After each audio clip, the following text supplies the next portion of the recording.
বিএনপির ভারপ্রাপ্ত চেয়ারম্যান তারেক রহমানের কাছ থেকে গ্রিন সিগন্যাল পাওয়া নাটোর ৩ সিংড়া আসনে ধানের শীষের মনোনীত এমপি প্রার্থী ২০১৮ সালের জাতীয় সংসদ নির্বাচনে ধানের শীষের মনোনীত প্রার্থী জেলা বিএনপির সদস্য উপজেলা বিএনপির সাবেক ভারপ্রাপ্ত আহ্বায়ক অধ্যক্ষ আনোয়ারুল ইসলাম আনুর গণসংযোগ ও বিএনপির ৩১ দফা বাস্তবায়নের লিফলেট বিতরণ করা হয়েছে। বৃহস্পতিবার ১৭ অক্টোবর দুপুরে সিংড়া বাসস্ট্যান্ড এলাকায় আসন্ন জাতীয় সংসদ নির্বাচনে ধানের শীষের ভোট চেয়ে তিনি এ গণসংযোগ ও লিফলেট বিতরণ করেন।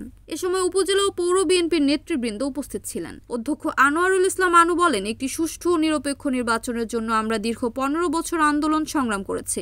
বর্তমান নির্দলীয় নিরপেক্ষ সরকার সেই পরিবেশ করবেন বলে আমরা আশাবাদী।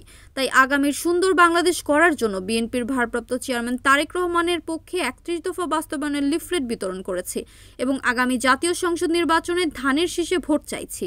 আপনারা ধানের শীষে ভোট দিয়ে একটি সুন্দর বাংলাদেশ গড়ার সহযোগিতা করবেন।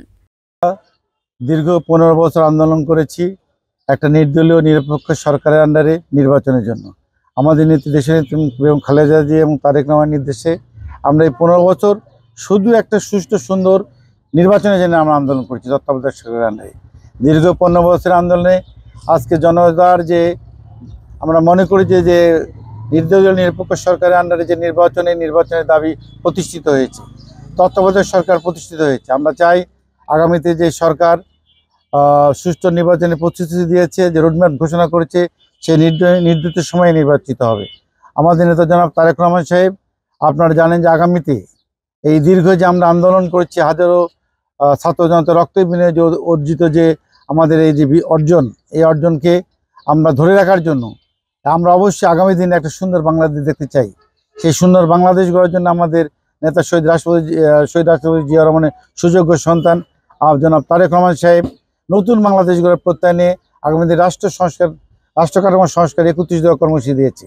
এই কর্মসূচি নিয়ে আমরা জনগণের মাঝে উপস্থিত হচ্ছি এবং আমরা বলতে চাই যে আগামী দিনে জনগণ যদি আমাদের নির্বাচিত করে, আমরা যদি নির্বাচিত হই, তাহলে অবশ্যই আমাদের এই আগামী দিনে যে নতুন রাষ্ট্র বিনির্মাণ হবে, এই ৩১ দফা হবে তার মূল চাবিকাঠি।